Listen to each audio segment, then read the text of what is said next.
Եթե հայ-ադրբեջանական խաղաղության դետալները վերանայվեն, պատերազմ կլինի, սա ըստ վարչապետի ենթադրության։ Առաջիկա խորհրդարանական ընտրություններից հետո իշխանության գա քաղաքական թիմ, որի համար խաղաղության օրակարգն ընդունելի լինի, բայց նաև համարձակվեն Բաքվի հետ արդեն իսկ համաձայնեցրած ճանապարհից փոքր-ինչ նույնիսկ շեղվել, այդ դեպքում Նիկոլ Փաշինյանի հաշվարկներով ամենաուշը աշնանը Ադրբեջանը մեզ վրա կհարձակվի։ Ըստ էության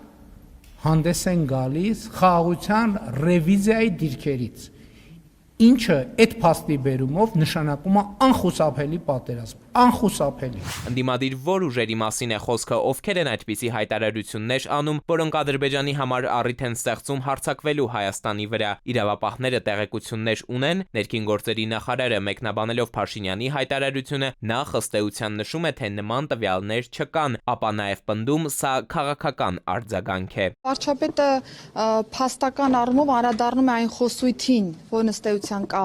այս պայծրությամբ քաղաքական դաշտում եւ քաղաքական արձագանք է նաեւ տալիս որպես երկրի ղեկավար եւ նշեմ, որ եթե այլ հանցագործության տարերի հետ կապված հարցեր առաջանան, բնականաբար ՆԳՆ-ն հանդես կգա հաղորդագրություն։ Ինչ հասկանալ իշխանության դիրքորոշումից, ստացվում է հայ-ադրբեջանական հաստատված խաղաղությունը, ինչպես հենց իրենք են ձևակերպում, դեռ վերանայելու մեր շահերին ավելի համապատասխանեցնելու տեղ կա եւ նույն խաղաղությունը դեռևս այնքան փխրուն է, որ փուլ կգա, ջարդ ու խուրդ կլինի, եթե հնարավոր որևէ այլ իշխանություն այդ օրակարգով առաջնորդվի։ Սրանք փորձագետների հարցերն են, որ նաև ներկայացնում են գնահատականի տեսքով։ Սա նաև իրենց քաղաքական դիվանագիտական աշխատանքի գնահատական է, այսինքն խաղաղությունը պահպանող մեխանիզմներ փաստացիորեն գոյություն չունեն եւ իրենց գնահատմամբ ամեն ինչ խարսխված է կոնկրետ ուղղակի անձանց վրա։ Այդ անձանց արանքից հանում է խաղաղություն գոյություն չունի։ Մեկ մարդու արանքից հանեցիր, Վենեսուելան վերածվեց ամերիկյան գաղութի։ Իրանի Իսլամական Հանրապետությունում մենք տեսնում ենք, փոխվում են ղեկավարներ, սպանվում են ղեկավարներ, բայց քաղաքական կուրսը չի փոխվում։ Իսկ հայ-ադրբեջանական խաղաղության երաշխավորը, չէ՞ որ սա երկկողմանի գործարք չէ։ Երևան-Բաքու բարիդրացիությանը վկա կանգնեց Ամերիկայի Միացյալ Նահանգները, նախագահ Թրամփն էլ Փաշինյանին ու Ալիևին ասաց, խնդիրների դեպքում ինձ զանգեք։ Ինքնին էս վերանայում ձևակերպումը ինքը շատ լղոզված է։ Ինչ ենք մենք հասկանում վերանայում հասկացության տակ։ Օրինակ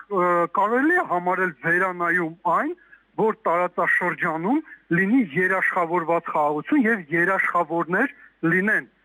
Իդեմս Ռուսաստանի, իդեմս չգիտեմ, նույն Ամերիկայի Միացյալ Նահանգների կամ Եվրամիության նույնիսկ ինչ որ ֆորմատով փորձենք համագործակցության դրական վերանայում կլինի, թե բացասական վերանայում կլինի։ Ընդ որում փորձագիտական վերլուծական համայնքում պնդում են, Ադրբեջանում այժմ միայն Հայաստանի առաջիկա համապետական ընտրությունների արդյունքներին չեն սպասում, այլև թե տարածաշրջանում ինչ իրավիճակ կստեղծվի։ Հիշեցնում են այս պահին էլ ընթացող իրանական պատերազմի օրինակը։ Մենք տեսանք, որ Ադրբեջանը փորձեց պատերազմական գործողությունների մեջ մտնել ընդդեմ Իրանի։ Չստացավ Թուրքիայի աջակցությունը, ետքայլ կատարեց։ Եթե իրենք զգան, որ կարող են Հայաստանի հարցը ամբողջությամբ լուծել, քայլ անեն եւ աջակցություն ստանան, ով ասաց, որ 20 թվականի իրողությունը չի կարող կրկնել ուղղակի Հայաստանի ուղղությամբ։ Երբ խաղաղությանն ուղեկցում են անորոշությունն ու կասկածները, մասնագետների գնահատմամբ իրական մարտահրավերը դառնում է ոչ թե պայմանավորվածությունների ձևակերպումը, այլ հենց դրանց դիմակայունությունը ժամանակի, ճնշումների ու քաղաքական փոփոխությունների պայմաններում, իսկ մինչև այդ տարածաշրջանում ցանկացած սրացում հիշեցում է, խաղաղությունը հայտարարություններով չի ամրապնդվում, եթե հիմքում վստահություն եւ հստակ երաշխիքներ չկան։